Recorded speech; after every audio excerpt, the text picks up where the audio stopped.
Join us in a festival that promises to be extraordinary, because Bali is extraordinary.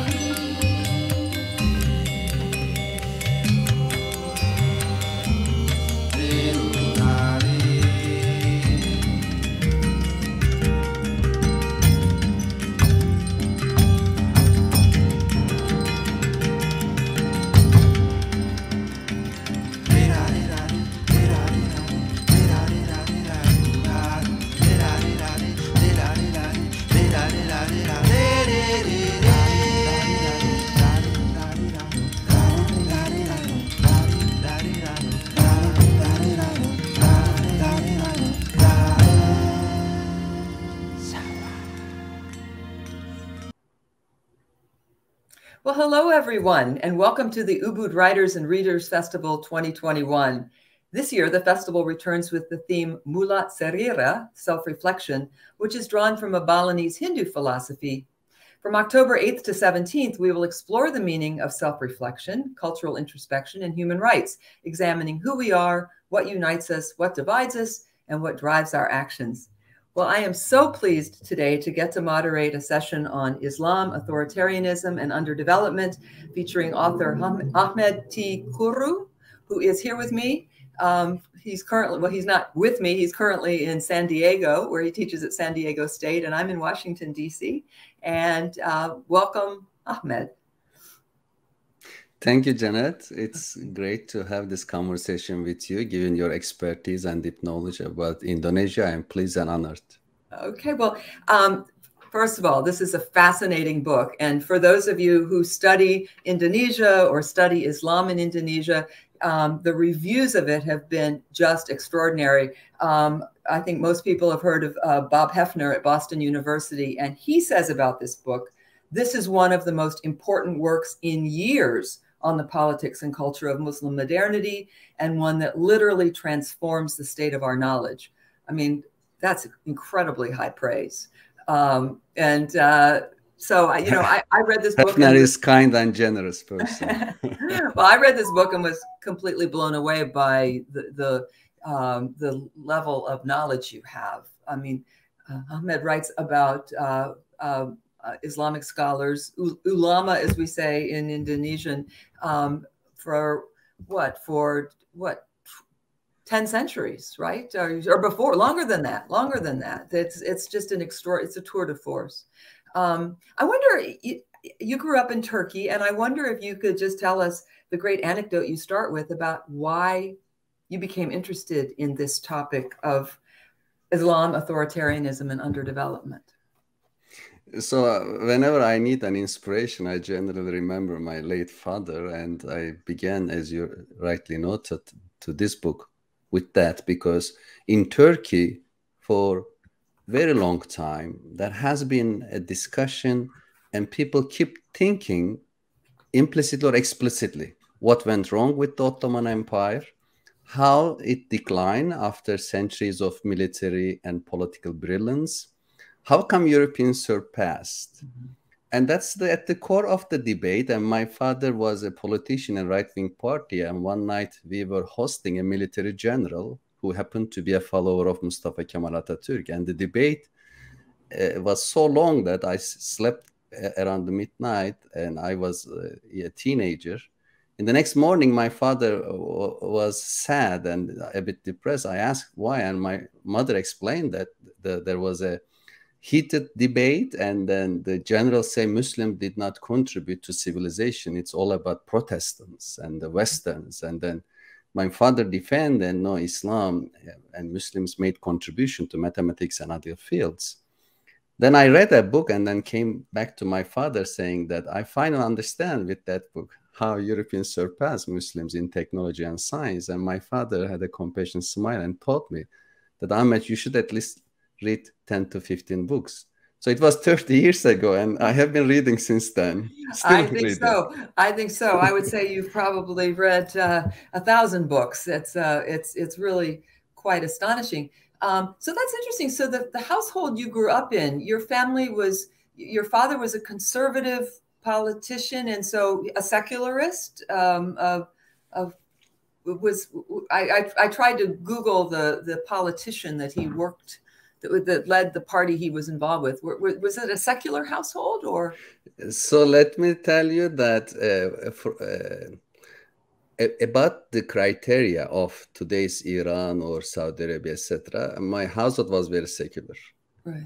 It depends on where you look at it. Right. If you look at a certain assertive secularist Turkish elite mentality, so my father was a Muslim, and then he wasn't secularist enough. So it's all depends, you know.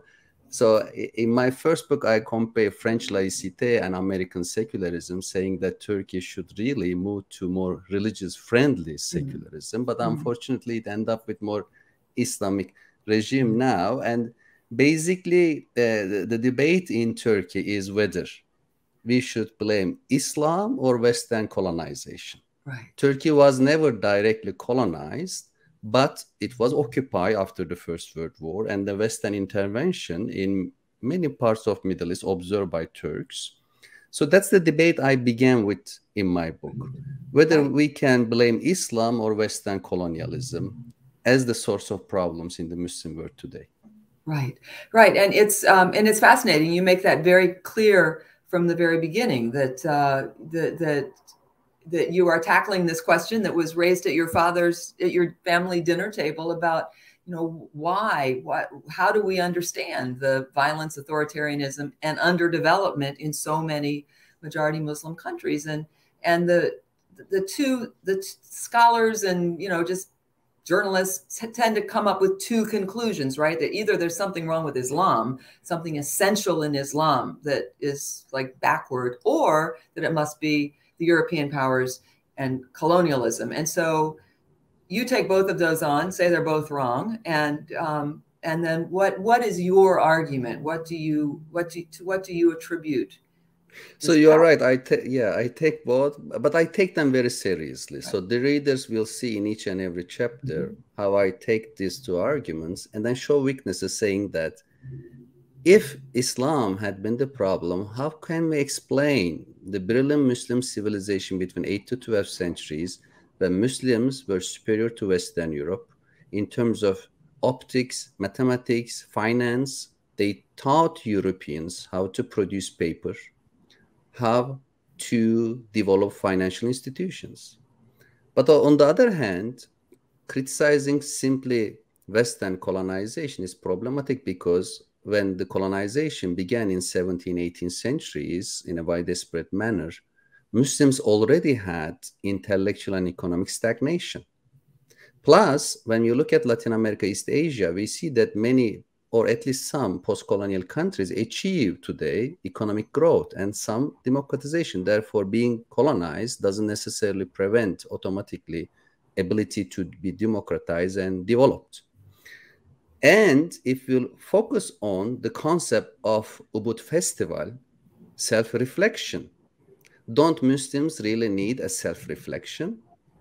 Focus on their own problems rather than blaming the West. So these are my criticisms. And then when I ask about self-reflection, basically, very briefly, I said, it's not Islam, but the way Islam has been interpreted since the 11th century by two groups, religious authorities, political authorities, and these two groups are very good partners.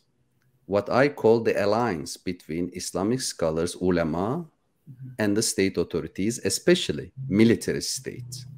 And this alliance transformed from 11th century to present in many variations, but at the core of it is that it is anti-intellectual and anti-bourgeoisie. It doesn't allow the flourishing of independent scholar or flourishing of independent merchant class. So this is my argument. Yeah, it's a fascinating argument, and I want us to go into it a little more depth.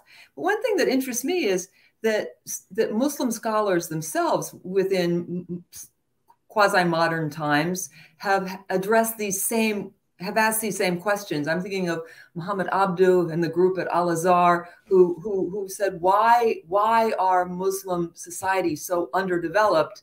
And one conclusion some people came up with is, well, we need to go back to the roots of Islam, that we've been misled by all of these, you know, these additions, and we need to be more pure. And why? Well, how did that work out? The idea we need to go back to the roots. We have too many additions that have kind of destroyed the, you know, the purity of the Orthodox Islam. What about that? This is a very strong argument, and in Turkey and many Arab countries, I find it similar claims that Europeans became developed, they say, because they become less religious. And Muslims, they say, becomes less developed when they become less religious. So their solution is to increase religiosity. But my research of the Muslims' golden age between 8th to 12th century showed that it's not about religiosity. It was about diversity. That Muslims belonging to multiple schools of law and theology, Sunni, Shia, rationalists, some agnostics, as well as Christians, Jews, Zoroastrians, Hindus, and many others contributed to Islamicate or Muslim-run civilization. In math and philosophy, Muslims and non-Muslims were cooperating. That was the secret ingredient. Let me just clarify one example. When Muslims opened the world's biggest hospital in 9th century, chief medical doctors include, maybe overwhelmingly, were Christian and Jewish. But 4 centuries later, when Muslims in Egypt, in Cairo that time, opened also a major hospital, they said that non-Muslims cannot be treated and they cannot be medical doctors. So that's the decline, that's the regression rather than progress. So that's the secret that lost and the precious thing missed. Therefore, I said to Muslim that, look, the golden age and achievements were not a result of religion. Therefore, today you don't need more religion. But on the other side, I also criticize many Western Islamophobe or Orientalists like Ernest Renan, who was saying that, oh, Muslims never had a golden age. It was just an imitation of Greek philosophy. So in this book, I really try to keep a middle way between extreme positions. And in this extreme position, really neglect and deny Muslims' authentic contributions. No, for 5 centuries, they made authentic contributions. And what is my recommendation today? That Muslims can do it again if they really know their early history. Yeah, it's fascinating because I had never really thought about. I mean, I know about the 2 Muslim societies that or majority Muslim countries I know the most about are Indonesia and Malaysia. And it has always seemed to me that the problem in Malaysia is that the state and religion are fused. And so now, having read your book, I see where this comes from and understand more about why it's a problem.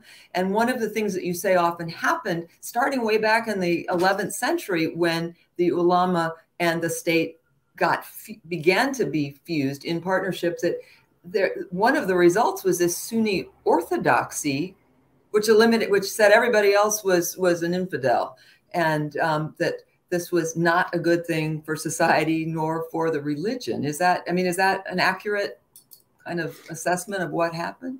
This is a very accurate one. And after the publication of my book, I was giving talks in Europe, in the US, and always someone was challenging me with Southeast Asia and saying that your book is too much about Middle East. What about Indonesia? What about Malaysia? Then I was very happy that my book was translated last year into Indonesian. And in my preface, I said, look, on the one hand, Indonesia especially is a case, it's an exception that proves the rule, because if you have less degree of ulama-state alliance, plus if you have less degree of oil rent revenue dependence, you have higher chances of democratization. And that's how I present. And then I was expecting criticism to Indonesian readers that, oh, it's too much Middle Eastern. But on the contrary, I received very good feedback, and very deep coverage, and that shows the intellectual vibrancy in Indonesia. Exactly. Very, very deep. But at the same time, many readers wrote me that what is happening now really fit your model, unfortunately. There is an increasing level of ulema-state alliance, Sharia in, Aceh region, and then democracy is challenged by this problematic partnership. And then your book came at the right time and right moment, they say. Yeah, no, I think so. It's funny because I read your book, and of course I was reading it like an Indonesian, thinking, well, this isn't true in Indonesia. This isn't true in Indonesia. And then I knew that your book had been translated, and I read your new preface, and also a very interesting piece that you published quite recently in The Conversation about NU and its significance. And anybody who's interested in Indonesia should certainly read that. And I'd like us to talk about Indonesia, but first there are a few more things about your big argument that I think would be fun to ask you about. One is that you raise a criticism, and then it's a very good rhetorical style. You raise the criticism and then you show why it's wrong. You say that critics of the book claim that democracy and development are facades for Western imperialism, and that this is a new kind of imperialism, a new kind of colonialism, and therefore it's serving the Western agenda in Muslim countries. Heck, you're probably a spy, I'm probably a spy, that this whole thing is based on a new kind of imperialism. How do you answer that? So first of all, we have data showing that according to many public surveys, about 85% of Muslims in the Middle East and elsewhere say that democracy is the most preferable regime they choose. And during the Arab uprising, we all saw that people on the street asking participation, freedom, and accountability for the government, basic principles, and everybody wants election.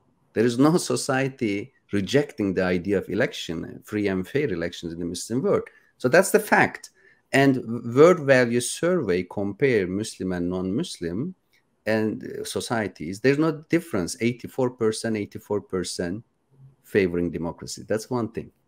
Another thing, I make a joke whenever my students and others, even in Japan, they accuse me to bringing American agenda to the Muslim world. And my joke is that I wish there was such an agenda.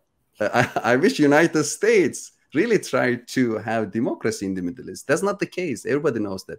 It was only for 1 year, 2005. United States, Bush administration pushed for more participation in elections, because in his second inaugural speech, George Bush said, we will spread democracy. And then Saudi Arabia had some municipal elections. Even Hamas and Palestinians had an election in Iraq and Jordan. But after 1 year, US changed its policy. Therefore, there is no such policy.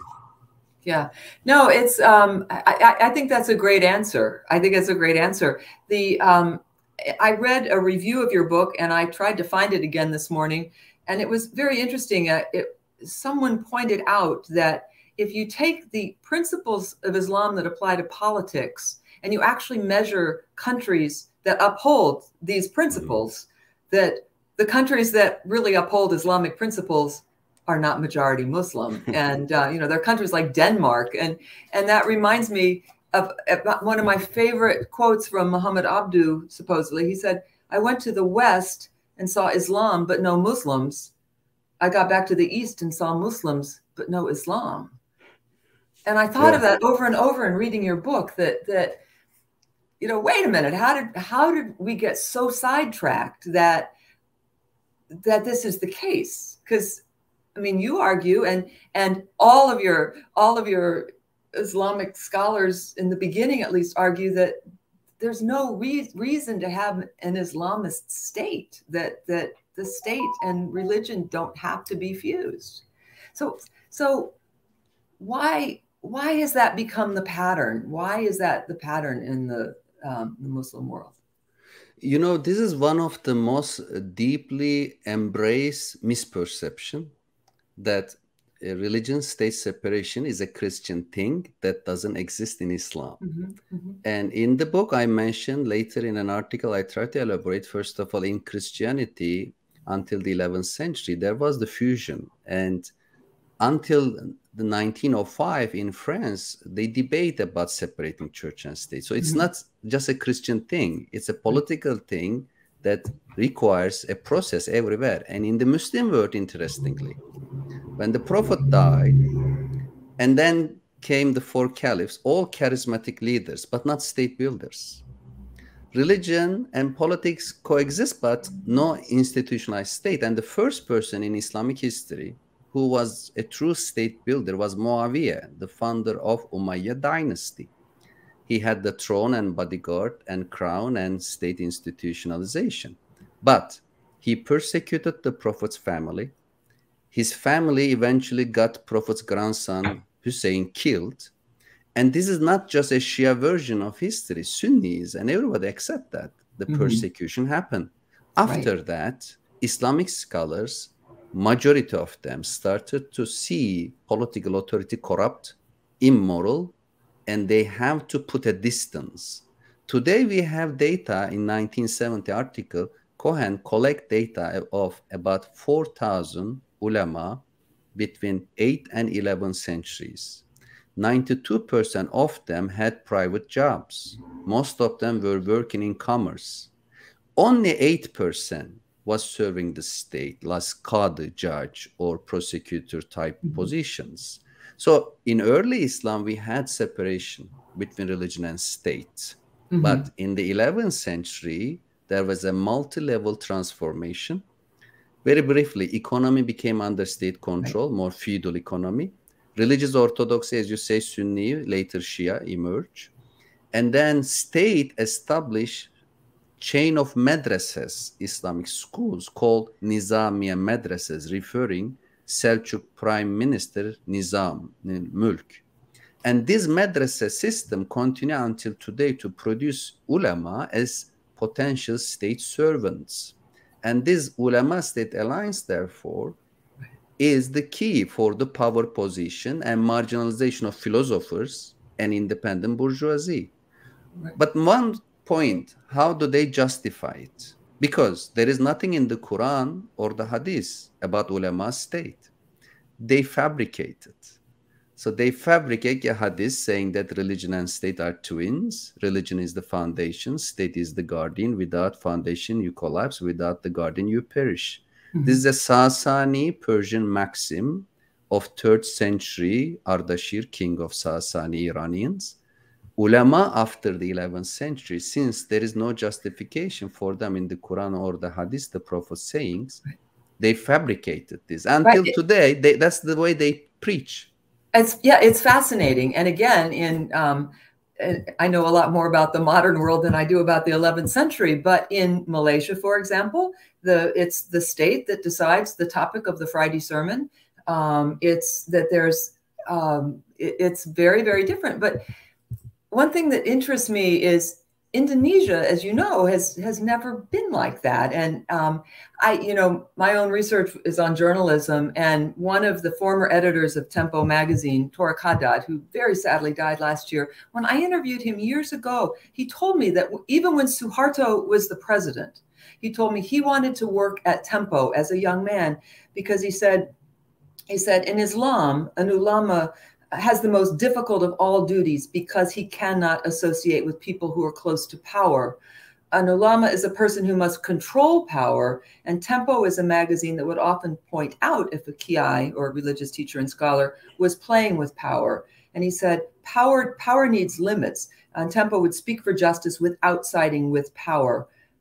Power must be limited. And I thought, and he came from a very conservative family. And so why is it that strain in Islamic thought that says, the best word of jihad is a word of truth to an oppressive ruler? Yes. Why did that? Why is that? Did it get so sidelined? I mean, even in recent years. That's a great question. I think the bottom line, the problem is the lack of consistency. Look, for example, when you talk to people who argue that those who commit blasphemy and apostasy should be punished, sometimes with that. And the same people say Islam is a religion of peace. So they don't see the inconsistency. Similarly, you are right about Malaysia, Turkey, Egypt, Pakistan. In many countries, the Friday sermon, there's a standard text designed by the government, centralized. When you talk to the scholars of those countries, they would give you a speech of 2 hours long. Ulama should be independent, moral ethics, etc. The theoretical idea is still there, but practice totally corrupt with politics. That's interesting. And let me give you the example of Ghazali, because Ghazali, after the 11th century, what we know Islam today, mostly for Sunnis, but even for Shias, it's the legacy of Ghazali. You refer rightly so to Abduh, for example, Muhammad Abduh. When Muhammad Abduh was criticized for being too much reformist, and one of his disciples tried to defend him, saying that Abduh is a good Muslim. And he said, my tutor, Abduh, died in the religion of Ghazali. So that's the defense. That's if you die in the religion of Ghazali, you are a good Muslim. So Ghazali like a second prophet without prophecy. So, but the important thing is that although Imam Ghazali, who read everywhere from Arab world to Indonesia, was like an architect of the ulama state alliance, because he attacked philosophers, declaring Ibn Sina, Farabi infidels. In his very famous and very destructive book, Inconsistency of Philosophers, he attacked them. He attacked Shias. He helped the Sunni orthodoxy. But at around the age of 40, he had a midlife crisis. He went to the mausoleum of Prophet Abraham and took an oath that he would never receive money from the state authorities again. He will never teach in state-run madrasas again. He would not even join the debate gatherings of politicians again. So even the architect of the system knew that there is a problem in this alliance. Right. And he still reflects the old legacy of early Muslims that the scholars and state should be separated. But despite that, we have this practice of corruption today. Well, the other element that you write about that we haven't talked about yet today is the importance of alliance between the bourgeoisie and these scholars, that they could be independently financed. It was interesting to read a sort of defense of capitalism. And I know you've been criticized by some people in the reviews have said that, he's pointing out that capitalism is the answer. But do you want to talk a little bit about that, about why why is it important to have a robust bourgeoisie which is busy funding Islamic scholars? Exactly. So the scholars need a funding. Of course, philosophers receive some state funding, but since philosophers were not representing a religious orthodoxy, it was not a problematic thing, as problematic as Islamic scholars funding by the state, and the bourgeoisie provide an alternative. And some scholars themselves were merchants, like Abu Hanifa, the founder of Hanafi school, was a silk merchant. Ibn Hanbal, Hanbali school's founder, working in textile sector, themselves were merchants. First of all, it makes them more realistic about the real life. Because when the ulama is isolated, they have harsh fatwa opinions about economy because they don't know economy. They are not part of the real life. That's one thing. Second thing, I am not recommending and encouraging capitalism because I would not want to live in a society dominated by bourgeoisie. My suggestion is that every sphere should be autonomous: religion, politics, economy, and no class should be hegemonic or dominant. Every class should have a function, and they should really perform with their own criteria of ethics and functionality and efficiency. So therefore, it's not imagining a society dominated by either scholars like Plato, it will be too much utopian, or it's not a call for bourgeois dominated society, it will be too much capitalistic. I wouldn't want that. And I'm not attacking state or ulama, because without state you have anarchy. And ulama, they have their own function. If they are autonomous, they can defend ethics and principles. One of the things that I've always found fascinating about Islam is its sort of appreciation of commerce, that it's important. And the Prophet himself, you know, was a businessman. The business is fine, commerce is fine. One of the things that you have a number of tables and charts, and one, you know, kind of disturbing chart. I think it looks at 49 countries and 49 majority Muslim countries, and they are basically all authoritarian, including Indonesia, which then I think later you've sort of changed that. It's not in the authoritarian camp, so that's good. But one of the other things that is quite disturbing, I found, is that the states that where Sharia has a constitutional status, or what some people would call positive law, that there's complete that just means it's authoritarian. That there are no states where Sharia is the constitutional law that are not authoritarian, and that's a pretty chilling fact, I think. It is, and let me tell you that for 10 to 15 years, I wrote about Muslims and democracy. I didn't use the term authoritarian in the title until this book, because I really try to show my readers that there is no reason to be Islamophobic, hating Muslims, culture, etc. There are many reasons, historical, institutional, and economic. But at the end, I use the term because that's the reality on the ground. And the table, as you say, it's depressive when you saw. But if we can look at the half full glass, why? Because out of 49 Muslim majority countries, only about a third, maybe 19 out of 49 have Sharia and authoritarianism. But 30 out of 49 have either secular constitutions or mix. This is eye-opener for your Western reader that, oh, not all of them Sharia-based. For Sharia-based, I have two explanations. One explanation, some of them already authoritarian, and they put Sharia in the constitution to justify the existing authoritarianism. Oh, that's interesting. Yeah, that's happened in Egypt, for example. The militaries start very secularist with Jamal Abdel Nasser. Then they kept being authoritarian, but they increased the level of Islamic law in the legal system to justify and to compete with Muslim brothers. That's one thing. But the other thing is that Islamic law, as it is today, produced by the ulama, who are a group of men, and it's a top-down elite production of law.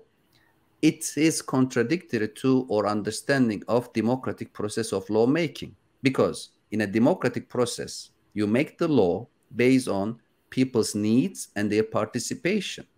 If the ulama just make the law, there is no participation, and they don't take social needs as important criteria. So these are the problems, and that's why either we need a secular state, or if Muslims really want to be inspired by Islamic law, they need to reform the way Islamic law is made.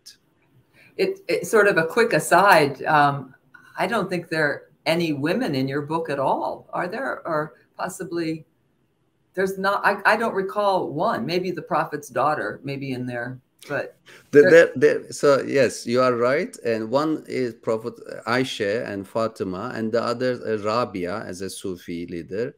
Some modern intellectuals and Muslim women I cited in the bibliography, but no major historical figure. I think the most important historical figure was the mother of Selçuk Sultan, and she was an important political figure because the Selçuk Empire Sultan was a child, therefore mother was in charge. That's why Ghazali and many others became more misogynist, because they want to stop that women's position. They say, oh, women should be out of social life, political life, because of this political reality that Turkish queen type personality has power. They use religion to eliminate her. Right. And I didn't say that as a criticism of you, but rather I think it's interesting that it certainly does suggest something. This festival is taking place in Bali, which is not majority Muslim, but certainly Indonesia is. And I know Indonesians are very proud of the fact. You often hear people say, well, we're not like Saudi Arabia. You know, we are not, we're not like that. And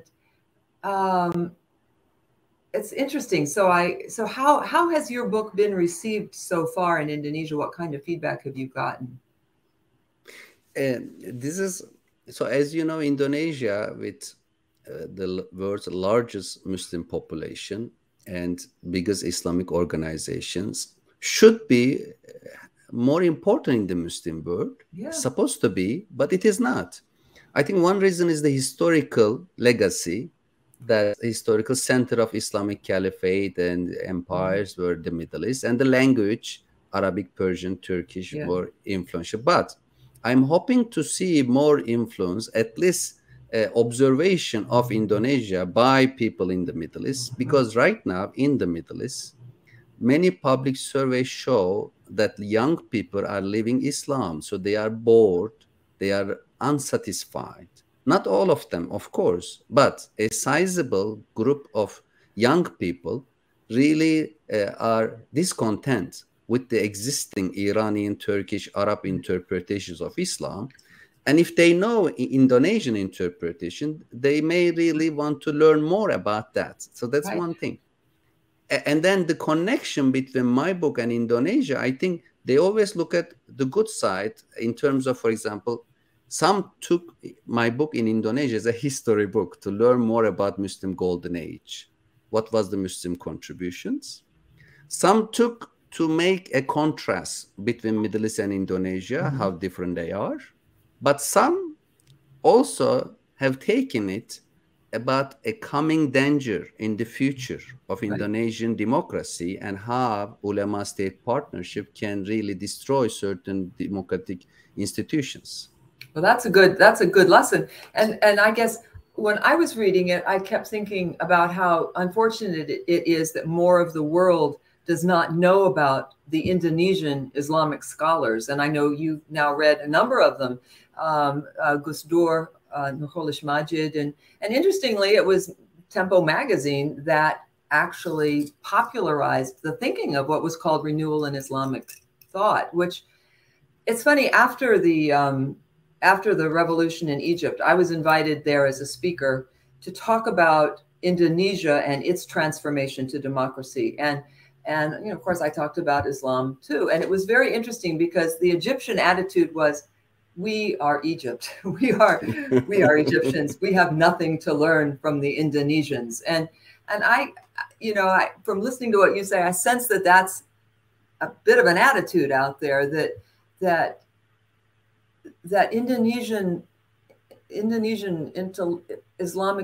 Muslim intellectuals are not really taken as seriously on the world stage as they perhaps should be, because they've addressed these very issues you've talked about. And I think Indonesia is a success story in so many ways. Of course, yes, there's bad things that are happening, but how do you respond? How do you respond to this sort of snobbery, what I would call snobbery, that we got nothing to learn from the Indonesians, we are Egyptians, or perhaps we are Turks? What do you think? I think there are two things Middle Easterns can learn. There are many things, but I want to emphasize two of them. One is the content. Definitely, you give examples of Gus Dur and then Ahmed Shiafi, the former leader of Muhammadiyah. Several of them have PhDs. So some of them went to University of Chicago, worked with Fazlur Rahman. Sure. This is very high quality education.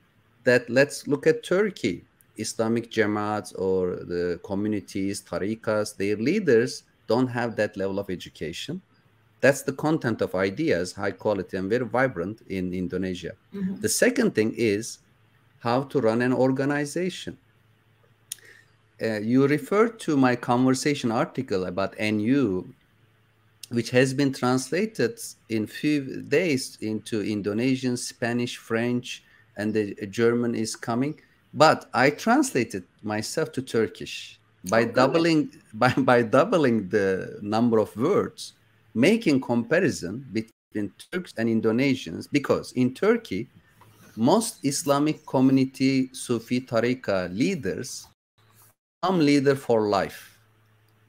And the idea is that the leader is spiritually chosen by God. But in Indonesia, I taught Turks that, look, Muhammadiyah changed 15 leaders in a century. and they have certain Congress meetings, selective processes, and you have 4 different leaders, general secretary, and then certain committees. So the way they run organizations is more participatory. It's very different from what we see in the Middle East, that the leader is a holy person that you can never criticize. Yeah, it's I was interested, I guess it's sort of still in the first part of your book, you talk about one of the central teachings of Islam of commanding right and forbidding wrong, and how in many places in the world, this has been used to establish an authoritarian state or religious police. But, you know, the first time I encountered this was in Indonesia, and it was more speaking truth to power, that if you see the authorities doing something wrong, you have an obligation to correct it. And so it's, I think Indonesians will, I'm so glad your book has been translated, because I think Indonesians who read it can take pride in their exceptionalism. But also, like you say, there are some concerning things, you know, the implementation of Sharia as the law, the positive law in provinces like Aceh, and what this has meant. And, you know, it's not a secret that the Saudis are spending a lot of money building mosques and exporting a very narrow vision of Sunni orthodoxy. And so, yeah, I think that you're right. There's a kind of tension between, I would think for an Indonesian reader, that, wow, we're different, and that's really good, but we have to be really careful and not to pay attention to these changes. And I think the way is to be proactive rather than just waiting and being reactive. If Indonesians really formulate their ideas systematically and try to compete with the Middle Easterns, translating them, it will the best way of preventing a radical Middle Eastern influence coming to Indonesia, because if you proactively put that way. And many things, in fact, as you know, are open to interpretation. Sure. For example, you can interpret Sharia as just rule of law, and without really pushing the content of punishing alcohol drinkings and this and that, just an abstract notion of rule of law. Or, as you say, Emr bil Maruf Nahy anil Munkar, commanding the right, forbidding the wrong, can be used something as good that challenging the authority or helping someone on the street. Right, right. If you see a woman is abused, you intervene. If there's domestic violence, you cannot look at other side. You intervene to stop this domestic violence. That can be interpreted. And my criticism of the ulama is that they hijacked the idea of consensus, because they say that ulama reached the consensus that's make it something as a law. But what is the principle they refer in Islam? That there's a prophet saying that my community does not agree upon error. But the prophet doesn't say ulama, he says community. Right. So then right. majority important, people's participation important. So things can be interpreted sharply differently. Absolutely. And the journalists that I spoke to at a range of publications saw commanding right and forbidding wrong to be a justification for investigative reporting, that you find something wrong and you write about it. So it's, you know, this is just a fascinating topic and a fascinating book. Just my last question, because I know we're running out of time. So you're now teaching, you just told me at the beginning, at the International Islamic University of Indonesia, and you have your students are Indonesian? Are they from all over studying there? How is that going? It's a mixture. It's really an international group. I'm very excited to teach them, despite many challenges. You know, there is 14 hours gap. So it's my Sunday night, their Monday morning. But I'm very happy to see a group of young students, 50% Indonesian, 50% all around the world. And I think Indonesia, with this new university, try to make an alternative to Malaysian Islamic University or becoming a hub of Islamic teachings and social scientific studies. Yeah. Well, Indonesia has, going back to actually the Suharto era, they had a marvelous minister of religion named Mukti Ali who thought it was really important to introduce the study of comparative religion into the curriculum at the Islamic universities and institutes. So the educational system, the Islamic educational system, higher education in Indonesia has always been quite forward-looking and sort of open to, you know, that no one would accuse the instructors there of doing anything that was anti-Islamic, but like they're just open to sort of understanding the study of comparative religion, and they've been a really powerful force for openness, I think, in Indonesia. Well, we're just about out of time, and Ahmed, it's just such a pleasure to talk to you, and your book is so interesting, and it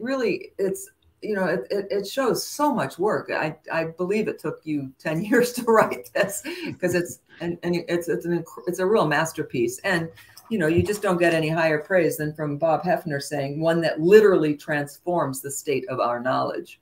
I mean, that's like, nobody ever says that. So thank you so much. And to the audience, thank you for supporting the Yayasan Mudra Saraswati Patrons Program, and to the festival's partners who made the Ubud Writers and Readers Festival possible. You can find a complete list, I think, on the website. And please do have a look at the ubudwritersfestival.com for more information about the program. Thank you so much.